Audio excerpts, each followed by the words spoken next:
오늘 우리가 교회입니다 6번째 시간이고요. 하나님의 나라를 유업으로 받은 공동체라는 제목을 가지고 함께 말씀을 나누기 원합니다. 하나님의 나라는 하나님에 의해 회복되는 세상입니다. 우리가 성경 전체에 있는 말씀을 4가지 단어로 요약을 할 수 있습니다. 첫 번째는 물론 창조겠죠. 창세기 1장에서 2장까지 내용이 하나님께서 세상을 어떻게 창조하셨는지의 내용이 나오고요. 그 다음은 타락입니다. 인간이 어떻게 타락을 해서 하나님의 그 뜻으로부터 멀어졌는지 창세기 3장에서 11장까지 나오고, 그리고 이제 그 성경의 거의 대부분의 부분이 이 하나님께서 어떻게 이 세상을 구속하시는지에 대해서 창세기 12장부터 요한계시록 20장까지가 나오고, 하나님께서 온전하게 회복하시는 세상이 임하게 돼 새 하늘과 새 땅이 임하게 되는 것에 대해서 요한계시록 마지막 2장이 이야기를 하고 있습니다.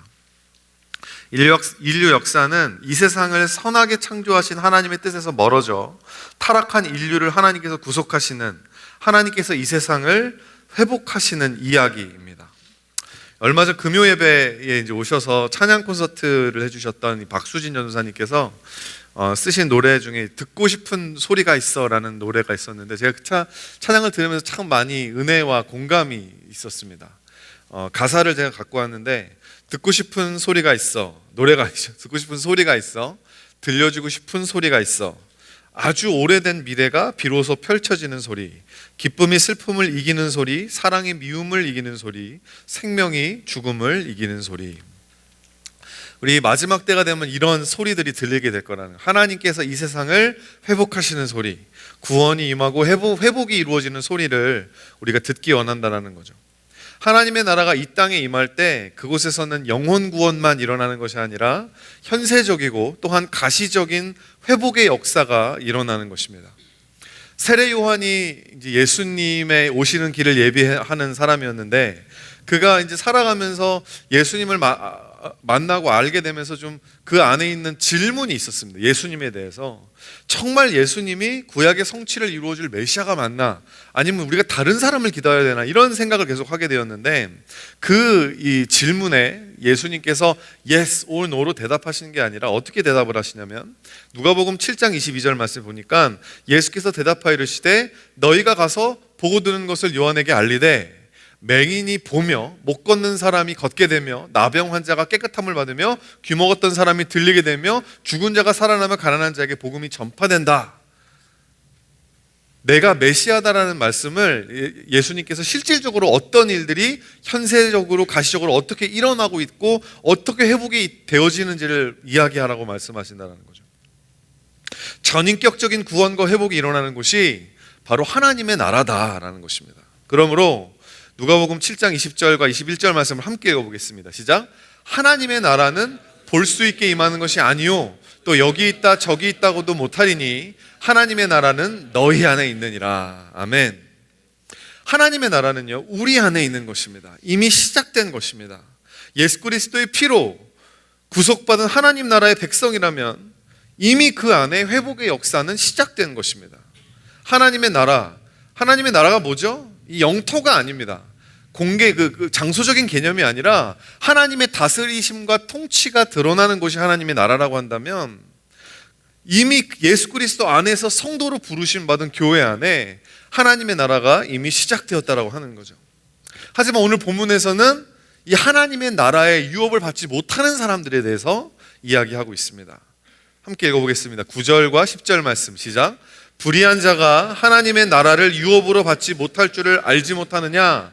미혹을 받지 말라. 음행하는 자나 우상 숭배하는 자나 간음하는 자나 탐색하는 자나 남색하는 자나 도적이나 탐욕을 부리는 자나 술 취하는 자나 모욕하는 자나 속여 빼앗는 자들은 하나님의 나라를 유업으로 받지 못하리라.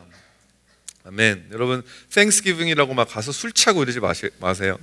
술을 취하게 되면 하나님 나라를 유업으로 못 받는다고 합니다. 본문은 우리가 누가 하나님의 나라를 유업으로 받을 수 있는지 없는지를 가려내는 표면적인 어떤 그런 기준을 의미하는 것이냐? 사실은 그렇지는 않습니다. 그렇게 된다고 한다면 리스트가 훨씬 더 길어야겠죠. 여기 보면 말씀 처음부터 보여주시면 불의한 자라는 말이 나오잖아요. 불의한 자. 불의한 자가 어떤 사람일까요? 바로 예수 그리스도의 의가 없는 사람을 이야기하는 것입니다. 즉 구속과 회복의 과정이 시작되지 않은 사람들을 이야기하는 것입니다. 불의한 사람들은 자기 의를 의지하는 사람들을 이야기한다는 거예요. 난 타락하지 않았다는 겁니다. I'm righteous. 심지어는 하나님이 나를 이렇게 만드셨다라고까지도 주장을 합니다. 그러니까 나는 회개할 이유가 없는 것이죠.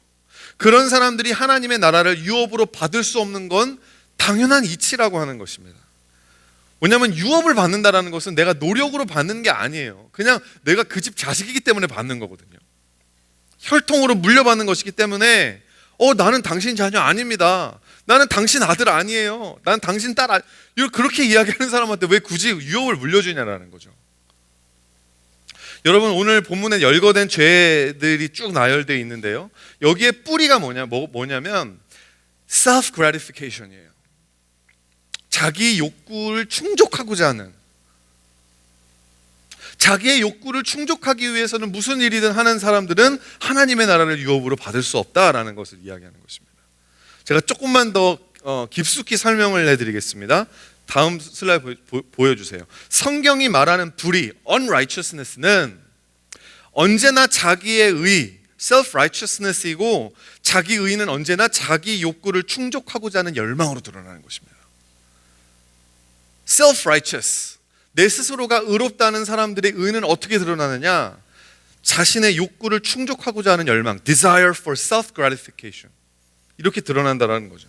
그러니까 타락 이후에 불의해진 사람은 하나님에게 영광되는 삶을 살고자 하는 게 아니라 자기 자신의 욕구를 채우기 위해서 사는 삶을 살기 시작한다는 것이죠. 그렇기 때문에 우리가 하나님 나라의 백성으로서 그 유업을 받은 자로서 우리가 원하는 회복이란, 진정한 회복이란 내 자신의 욕구 중심에서 하나님 영광을 중심으로 삶의 목표가 바뀐다라는 것을 의미한다는 거예요. 그 본문을, 그래서 오늘 본문을 중심으로 사도 바울이 하나님의 나라를 유업으로 받기 위해서 우리의 인생의 세 가지 영역에 대해서 이야기하는 것입니다. 첫 번째 영역은 재정의 영역입니다. 고린도전서 6장 1절에서 8절까지의 말씀이 이 부분이에요. 거기를 읽어보면 어떤 내용이냐면 교회 안에 다툼이 있었는데 그것을 교회 안에서 해결을 하지 못하고 세상 법정까지 가지고 간 것에 대해서 사도 바울이 책망하고 있는 내용이 나옵니다. 교회 안에서 다툼이 있을 수 있잖아요, 그죠? 어제 오늘 일이 아닌데, 근데 이 이슈는 다른 이슈인 거예요. 왜냐하면 그 당시 그레코 로만 사회에서 일어난 법정 소송의 대부분이 자산 소유에 관련된 것이었습니다. 이 소유권 가지고, 자신의 물질 가지고 싸우는 거를 가지고 사람들이 대부분이 이제 이것을 법정 소송을 걸었다는 거죠. 고린도전서 6장 8절 말씀 보니까 너희는 불의를 행하고 속이는구나. 그는 너의 형제로다라고 이야기하는데요. 여기서 불의라는 단어가, 여기서 속이다라는 단어가 영어로 보니까 defraud입니다. defraud. deep fried가 아니라 defraud. 사기를 친다라는 거예요. 사기를 친다. 어찌나 탐욕에 눈이 멀어 있는지 양심도 팔고 신앙도 팔고 그리스도 안에서 형제된 사람들도 팔아버리는 거예요. 탐욕에 사로잡혀 있는 사람이 교회 안에 있었다라고 하는 것입니다. 고린도전서 6장 10절 말씀을 함께 다시 한번 읽어보겠습니다. 시작. 도적이나 탐욕을 부리는 자나 술 취하는 자나 모욕하는 자나 속여 빼앗는 자들은 하나님의 나라를 유업으로 받지 못하리라. 여기 보니까 도적이라는 말 나오고요, 탐욕을 부린다라는 말이 나오고요, 속여 빼앗는다라는 말이 나오죠. 바로 이게 다 통틀어서 우리가 이것을 탐욕의 죄, 재정의 부분에, 물질의 부분에서 우리가 하나님의 주권을 인정하지 못하는 그 영역에 대해서 사도 바울이 이야기하고 있다는 거죠. 여러분들, 우리의 마음속에 우리가 많은 죄악들이 있잖아요, 우리가. 근데 가장 탐지하기 어려운 죄가 바로 탐욕의 죄입니다. No one ever thinks that he or she is greedy. 내가 탐욕스러워라고 스스로 믿는 사람 없습니다. 정말 탐욕스러우면 그렇게 믿지 않아요. 여러분, 만약에 음행의 죄면 이게 그냥 바로 내가 지금 같이 성관계를 가진 사람이 내 아내가 아니야, 이거 바로 아는 거예요. 그렇죠? 근데 여러분, 이 탐욕은 그렇지 않다라는 거예요. 우리의 마음속에 아주 깊숙이 숨어 있을 수 있는, 잘 포장되어질 수 있는 죄의 영역이라는 거죠. 여러분, 게다가 탐욕은요, 우리가 살고 있는 자본주의 사회의 원동력입니다. 부추기는 거예요, 탐욕을, 세상이. 예수님의 산상수훈 중에 이런 말씀을 하세요. 수수께끼 같은 말씀인데, 마태복음 6장 22절에 눈은 몸의 등불이니 그러므로 내 눈이 성하면 온몸이 밝을 것이요 눈이 나쁘면 온몸이 어두울 것이니 그러므로 내게 있는 빛이 어두우면 그 어둠이 얼마나 더하겠느냐. 그 눈이 잘 보이면 온몸이 잘 보일 건데 눈이 나쁘면 몸이 안 보일 거다. 이 말은 무슨 말인지 알겠는데 이게 What is he talking about? 근데 맥락을 살펴보면 It's very clear. 이 바로 직전에 21절 말씀 보면 내 보물이 있는 곳에 내 마음도 있을 것이다 라고 말씀하시고요, 그 바로 다음 24절 말씀에 한 사람이 두 주인을 섬길 수 없나니 혹 이를 미워하고 저를 사랑하고서 이를 중히 여기고 저를 경히 여깁니다. 너희들이 하나님과 재물을 겸하여 섬길 수 없다. 이 재물에 대한 말씀을 하고 계신다는 거예요.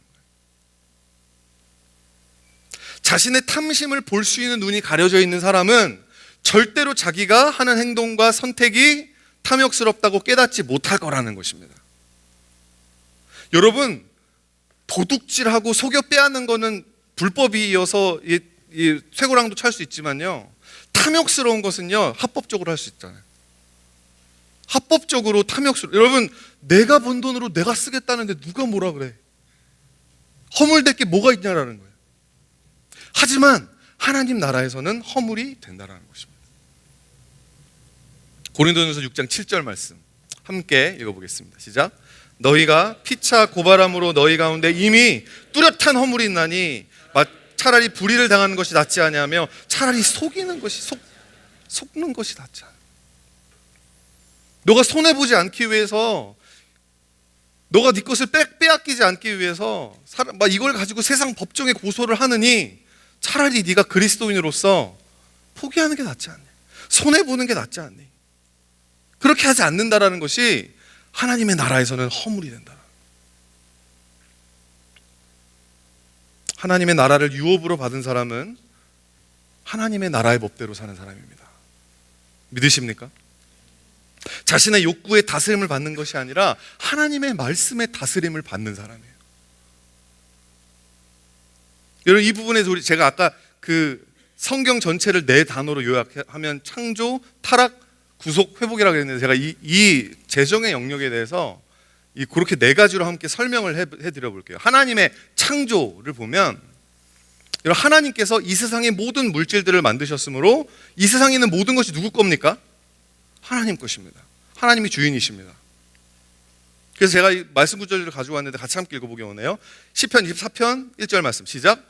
땅과 거기에 충만한 것과 세계의 그 가운데 있는 자들은 다 여호와의 것이로다. 아멘.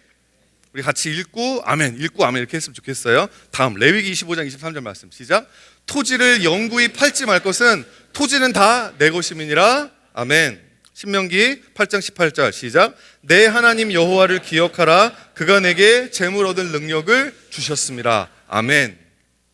우리에게 어떤 재물과 물질이 있다면 그것을 하나님이 우리에게 얻을 능력을 주셨고, 그것을 할 수 있는 공부를 할 수 있게 하셨고, 공부할 수 있는 환경을 은혜로 주셨기 때문에 가능한 거예요. 내 거라고 우리가 주장할 수 없다라는 겁니다. 그런데 여러분, 타락의 결과는 뭐였냐면, 하나님을 떠난 인간은 자신이 임의로 세운 규율과 제도에 따라 자본주의 이런 것에 따라서 물질에 대한 사유권을 주장하기 시작하는 것입니다. 그 세상에서는 그럴 수 있는 건데 하나님 앞에서까지도 이거 내 거라는 거예요. 하나님의 궁극적인 주권에 대한 아무런 인식이 없이 살아가는 것입니다. 그 탐욕인 거죠. 예수 그리스도의 십자가를 통한 구속은 어떻게 일어났냐? 하나님은 자신의 아들 예수 그리스도의 핏값으로 값을 주셔서 하나님이 이 세상 모든 것의 주인이시라는 것을 다시 한번 확인시켜 주시는 거예요. 그리고 우리가 기대하는 회복은 나 자신과 나에게 맡겨진 모든 물질이 모두 하나님의 것인 것을 인정하며 실질적으로 그렇게 쓰임받는 삶, 하나님께서 나에게 맡겨주신 물질들을 하나님의 나라를 위해서, 영광을 위해서 쓰는 삶을 사는, 그것이 바로 하나님의 나라를 유업으로 받은 백성의 삶의 모습이어야 한다라고 하는 거죠. 여러분, 이 탐욕을 감지할 수 있도록 우리에게 제정해 주신 것이 바로 11조 훈련입니다.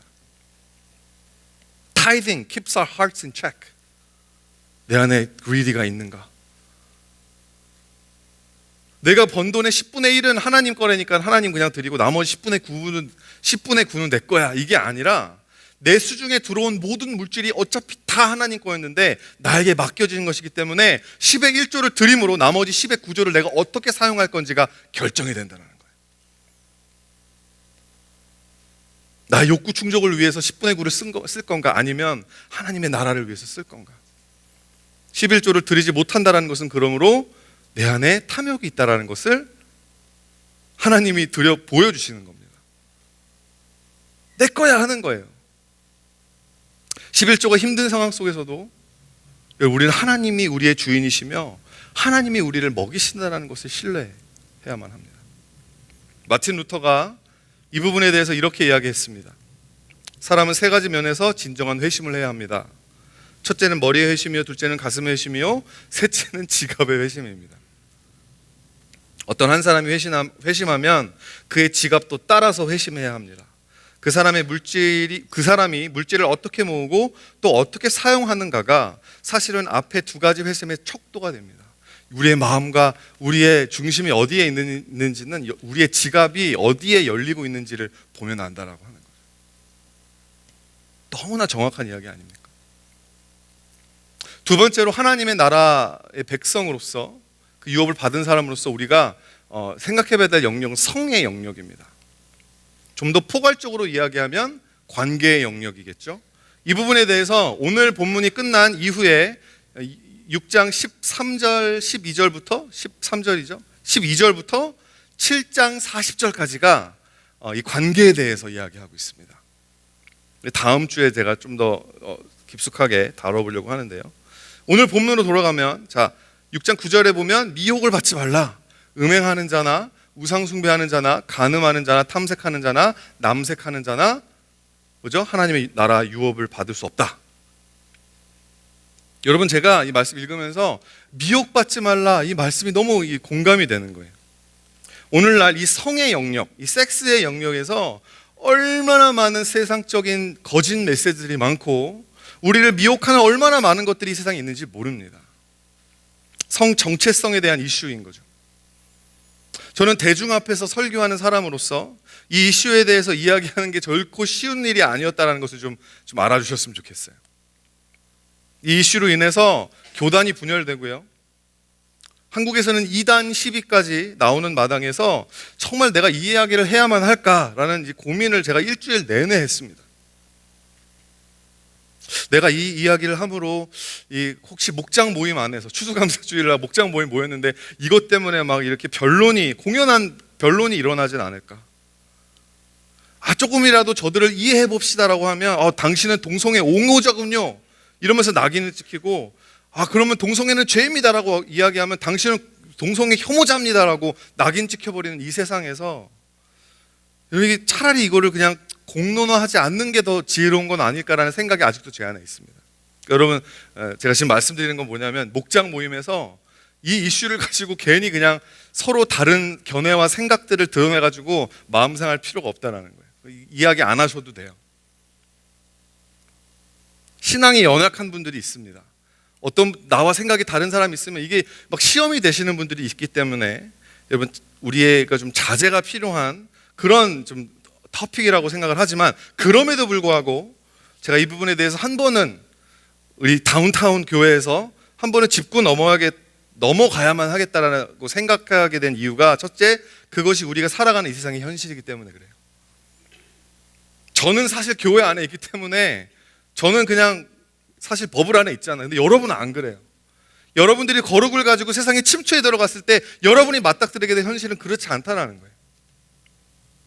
두 번째, 미혹되지 않기 위해서는 하나님 말씀의 권위를 신뢰해야 합니다. 중심을 잡아야 합니다. 그래서 오늘 이 말씀이 우리에게 뭐라고 이야기하는지 우리가 정말 딱 직면해서 쳐다보기를 원하는 거죠. 하나님 나라의 관점에서 바라본 성 정체성이라는 어떻게 우리가 이해해야 하는가? 여러분, 세상에는 여러 가지 성 정체성이 존재합니다. 왜냐하면 이 세상은 타락한 세상이기 때문에 그래요. 타락한 이 세상의 현실입니다.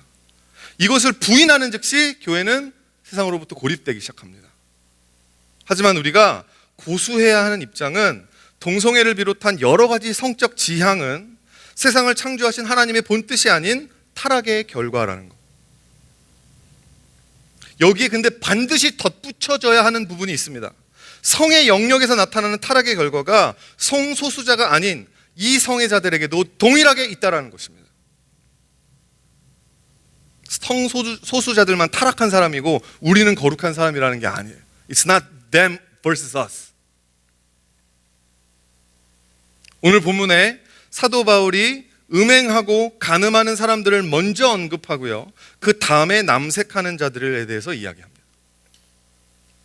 열거된 순서가 중요하다는 게 아니라 이 모든 사람들이 이성간이건 동성간이건 하나님이 만드신 성이라고 하는 것을 다르게 사용하는 사람들이 모두 하나님의 나라를 유업으로 받을 수 없다라고 하는 거죠. 10절에는 하나님의 나라를 유업으로 받지 못하는 사람들 중에 모욕하는 자들도 있습니다. Revilers. 이 어떤 사람들이죠?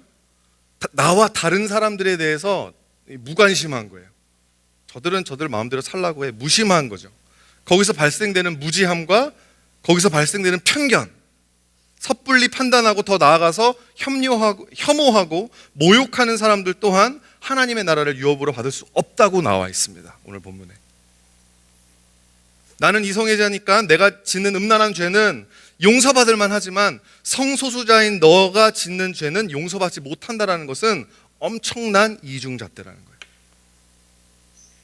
로마서 3장 10절과 23절 말씀을 상기시켜 드립니다. 의인은 없나니 하나도 없으며 하나도 없으며 모든 사람이 죄를 범하였음에 하나님의 영광에 이르지 못하더니. 성경이 뭐라고 이야기하는지를 정확하게 알고 계셔야 합니다. 예수 그리스도 안에서 거룩함을 입은 성도라면 말씀의 기준을 붙들고 살아야 합니다. 미혹되지 마세요. 오른쪽이든 왼쪽이든 치우치면 편해요. 생각하지 않아도 돼요. 싸우지 않아도 돼요. 하지만 중심을 잡기 위해서는 항상 이렇게 하면서 몸에 바들바들 떨릴 때까지 힘을 주고 있어야 된다. 힘든 겁니다. 좁은 길을 가야 돼요. 양쪽에서 욕들을 각오하고 여러분 복음 중심으로 살아가시기를 주의 이름으로 축원드립니다. 하나님의 창조, 똑같이 우리도 하나님의 창조에 대해서 하나님은 당신의 형상대로 남자와 여자를 만드셨습니다. 하나님은 하나님의 형상대로 남자, 이게 빼도 박도 할 수 없게 성격이 딱 명시되어져 있죠. 창세기 1장 27절 말씀입니다. 함께 읽어볼까요? 시작. 하나님이 자기 형상 곧 하나님의 형상대로 사람을 창조하시되 남자와 여자를 창조하시고. 세 위격이신 하나님, 성부, 성자, 성령이신 하나님께서 서로 상호 침투적 온전한 신뢰관계로 존재하시는 하나님의 형상, 그 하나님의 형상대로 남자와 여자를 만드신 겁니다. 그렇기 때문에 남성성과 여성성 안에는 하나님이 정하신 독특한 이 다름이라고 한 게 있어요. 독특성이 존재합니다.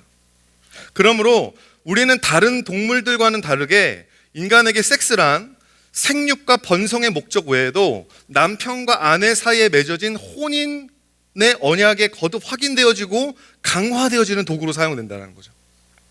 그게 하나님이 결정하시고 디자인하신 성의 모습입니다. 남자와 여자, 남편과 아내 사이에 이미 혼인 서약을 통해서 맺어졌던 하나됨을 계속해서 그것을 강화하고 확인하고 하는 과정이라는 거예요. 이게 뭐와도 같냐면 우리가 예수 그리스도를 영접하고 그리스도인이 되기로 결정하는 순간이 세례식이라고 한다면 내가 세례받고 내가 하나님으로 받았던 그 하나님의 그 언약을, 하나님 백성으로서의 그 언약을 계속해서 반복적으로 확인받는 곳이 어디예요? 성찬인 거예요. 성찬. 이것과 같은 영적 의미를 가지고 있다고 하는 것이죠. 이것이 바로 하나님의 창조 섭리, 창조 질서였습니다. 그런데 타락했죠. 타락의 결과는 뭐냐? 하나님을 떠난 인간은 스스로 하나님이 되고자 했습니다. 여러분, 우리가 기억해야 되는 것은 뭐냐면 사도 바울은요, 동성애를 병리적 문제가 아니라 영적 문제를 다뤘어요. 그건 질병이다 이렇게 이야기하지 않아요. 심리적으로 뭐 이렇게 뭐가 왜곡된 거다라고 이야기하지 않고 영적인 문제다라고 다뤘습니다. 로마서 1장 21절 말씀 함께 읽어보겠습니다. 시작. 하나님을 알되 하나님을 영화롭게도 아니하며 감사하지도 아니하고 오히려 그 생각이 허망하여지며 미련한 마음이 어두워졌나니. 지금 영적 상태에 대해서 이야기하는 거죠. 하나님과의 단절된 상태에 대해서 이야기하는 것입니다. 그리고 이후에 26절과 27절에 아주 명확하게 동성애에 대해서 언급하고 있습니다. 여러분, 그러니까 이 문제는 동성애뿐만이 아닌 거예요. 타락한 모든 사람들은 하나님께서 창조하신 성을 그 선하신 의도대로 사용하지 않고 자꾸만 끓어오르는 욕구를 채우는 도구로 사용한다는 거예요. 제가 말씀드렸잖아요. 자기 욕구 충족, 그걸 위해 살아가는 거예요. 인격을, 상대방 사람을 내가 사랑해주고 섬기는 그런 어떤 인격적인 상대방으로 하는 것이 아니라 내 성적 충족을 해소할 수 있는 도구로 전락시켜버리는, 남자와 여자 사이의 영적이고 정서적 교제를 통해 친밀한 이런 교제가 생략된 채 추구되는 모든 성관계가 음행이라고 하는 거죠. 음행하는 자는 하나님의 나라를 유업으로 받을 수 없습니다. 타인이 개입되지 않은 자위 행위도 하나님이 의도하신 대로 섹스를 사용하지 않는 것은 마찬가지예요. 여기 계신 분 중에 자유로우신 분 계신가요? 하지만 십자가를 통한 구속이 있습니다. 하나님은 전적으로 타락한 죄인들을 은혜로 구속하십니다. 은혜는 타락한 인류를 향한 하나님의 일관적 자세입니다. 기억하셔야 돼요. 은혜는 타락한 인류를 향한 하나님의 일관적인 자세. 요한복음 8장 11절 말씀에 그 간음하다가 잡혀온 여인에게 예수님이 이렇게 말씀하시죠. 나도 너를 정죄하지 아니하노니 가서 다시는 죄를 범하지 말아라.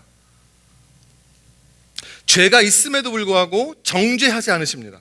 하지만 그 죄를 무효화시키진 않으신다는 거예요. 그 죄 아니니까 괜찮아, 이게 아니에요. 죄 짓지 말라는 거예요. sinless가 아니라 sinless.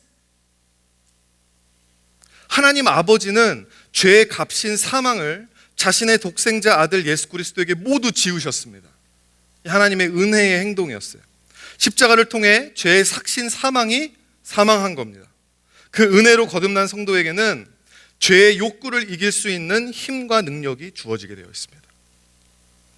자신의 죄를 인정하고 회개하는 사람마다 하나님께서 약속하신 성령이 오셔서 내주하게 되고, 성령으로 충만해진 사람은 자신의 욕구를 해소하고자 하는 욕망보다 이제는 하나님을 기쁘시게 하고 하나님의 나라를 위해서 내가 내 안에 있는 모든, 내 몸과 내가 가진 모든 것을 사용하기 원하는 그 거룩한 욕망이 생기기 시작한다는 거예요.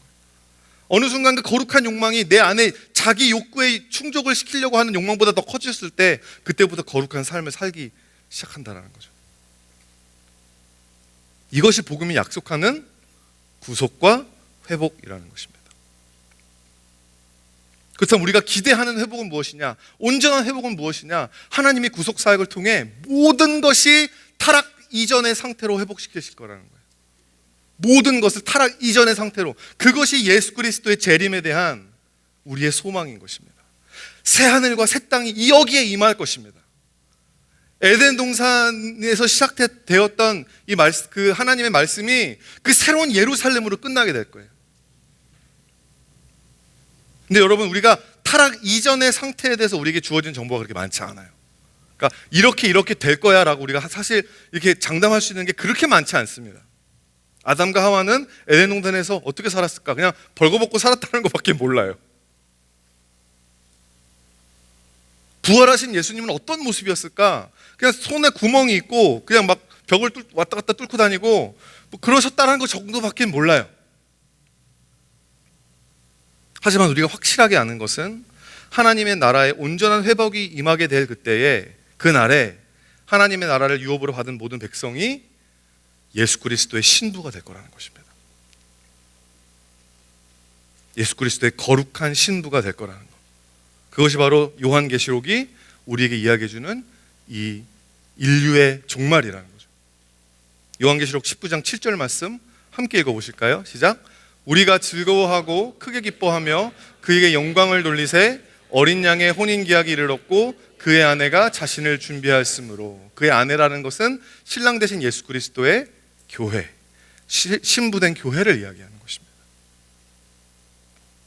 사랑하는 성도 여러분, 복음이 품지 못할 사람은 없습니다. 나의 죄를 인정하고 예수 그리스도를 영접하는 모든 사람에게 성령님은 차별이 없는 하나님의 나라를 유업으로 받을 수 있는 그 새롭고 산 길, 영생의 길로 인도하시는 줄을 믿으시길 바랍니다. 마지막 세 번째로 우리가 하나님의 나라의 백성으로서 자유의 영역에 대해서 함께 생각해 봐야 합니다. 고린도전서 7장까지 왔고요. 이제 8장을 넘어가면 고린도전서 8장에서 이어지는 이야기가 무엇이었냐면요, 로마 제국 곳곳에 즐비했던 이방신들을 위한 신전이 있었어요. 그죠? 이방신들을 위한 신전에 그 제물로 드려지는 고기가 있었는데 그 짐승의 고기를 우상 숭배하는 사람들이 그 자리에서 먹기도 했지만 그 고기가 잘 이렇게 이제 뭐 손질도 되고 해가지고 이게 시장에 유통돼서 돈 주고 파는 거예요. 그러니까 무슬림들이 할랄 이 표가 없으면 안 먹고 유대인들이 코셔가 없으면 안 먹고 이런 것처럼 이렇게 우상 숭배를 한번 거치고 난 고기들이 이제 그 당시 유통이 되었다라는 거죠. 근데 고린도 교회에서 이 우상에게 이미 바쳐졌던 제물된 고기를 먹는 사람이 있는데 이 사람들 때문에 막 문제가 일어났다는 것입니다. 사도 바울의 입장은 아무리 우상에게 바쳐진 제물이라도 먹어도 돼, 이게 자유롭다라는 거예요. 어차피 그 신들은 하나님이 아니잖아요. 이 세상 신들은 하나님이 아니기 때문에 그냥 고기는 그냥 고기일 뿐이야, 먹어도 돼. 그런데 교회 안에 그 고기를 내가 먹었을 때 마음에 불편함을 느끼는 사람이 만약에 있다면 그 고기만 보면 내가 우상 숭배하던 시절이 생각이 나가지고 막 너무 괴로워하고 어떤 사람들은요 실제로 교회 안에서 저 고기를 먹으니까 갑자기 우상 숭배하던 날이 생각이 나고 그래서 나도 모르게 그냥 우상 숭배하는 신전에 찾아 들어가서 진짜 우상 숭배를 하는 사람들도 있었다고 합니다. 그런 사람들을 위해서 네가 가지고 있는 자유를 다 사용하지 말아라고 하는 내용이 고린도전서 8장의 내용이라는 거죠. 우리에게는 사실 어떻게 적용될 수 있냐면 술, 담배예요, 사실.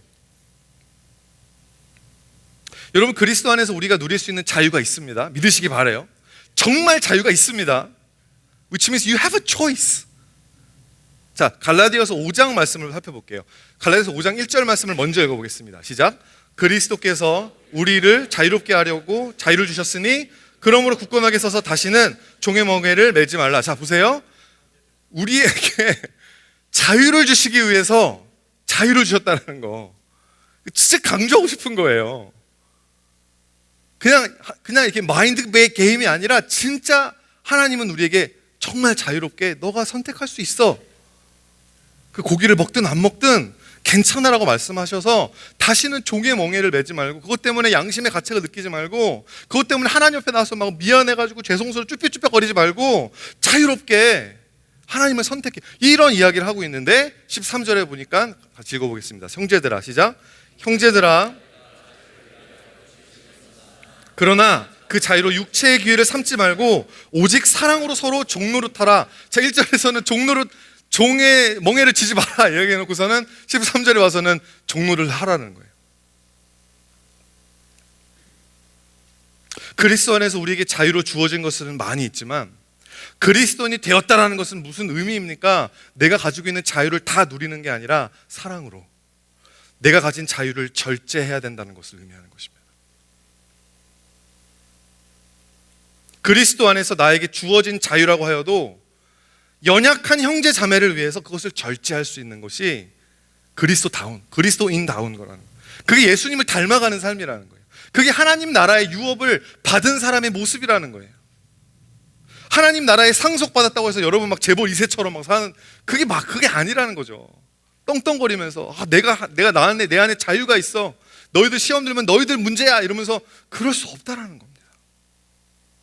오늘 본문 그 고린도전서 8장 보면 9절 말씀, 그런즉 너희의 자유가 믿음이 약한 자들에게 걸려 넘어지게 하는 것이 되지 않도록 조심해라. 11절 12절 그러면 내 지식으로 그 믿음이 약한 자가 멸망하나니 그는 그리스도께서 위하여 죽으신 형제라. 이같이 너희가 형제에게 죄를 지어 그 약한 양심을 상하게 하는 것이 곧 그리스도에게 죄를 짓는 것이다.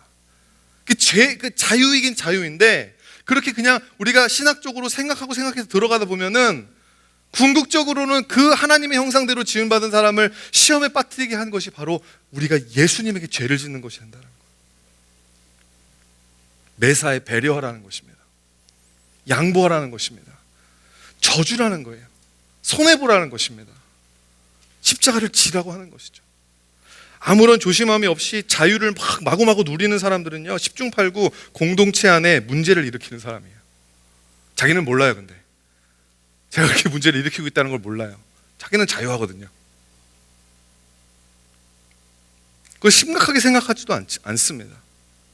하나님의 나라를 유업으로 받은 사람은 part of the solution이 돼야지 part of the problem이 되면 안 된다는 거. 오늘 말씀을 마치며 오늘 본문의 마지막 구절을 함께 우리 믿음으로 선포해 보기를 원합니다.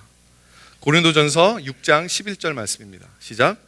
너희 중에 이와 같은 자들이 있더니 주 예수 그리스도의 이름과 우리 하나님의 성령 안에서 씻음과 거룩함과 의롭다 하심을 받았느니라. 아멘. 고린도 교회 사람들은요, 음행하고 우상 숭배하고 남색하고 탐욕 부리고 술 취하기 좋아했던 사람들이 아니어서 하나님이 부른 게 아니라 이 사람들도 똑같이 그 죄악들을 행하던 사람들이었다는 거예요. 너희들 중에 이와 같은 자들이 있더니 past tense잖아요. 그랬던 그들을 하나님이 성도로 부르신 겁니다. 은혜로. 하나님의 자라는 유업을, 하나님의 그 재산을 유업으로 받을 수 있는 상속자로 세워주신 것입니다. 성령 안에서 씻겨주시고 거룩하다가 의롭다 하심을 받게 하신, 여러분, 저와 여러분도 바로 그렇다라는 거예요. 우리가 더 잘난 게 아니라는 거예요. 어떤 과거가 있던, 어떠한 죄가 있던, 학벌이 어떻건 사회적 지위가 어떻던, 심지어는 성적 지향이 무엇이든 자신의 죄를 인정하고 돌이키며 믿음으로 예수 그리스도를 나의 하나님, 나의 구주로 영접하는 모든 사람에게 하나님의 나라가 유업으로 임하게 될 줄 믿으시길 바랍니다. 함께 나가는 말 읽어보겠습니다. 시작. 하나님의 계획, 창조 계획이 회복되어지는 하나님의 나라를 유업으로 받은 우리가 교회입니다. 아멘.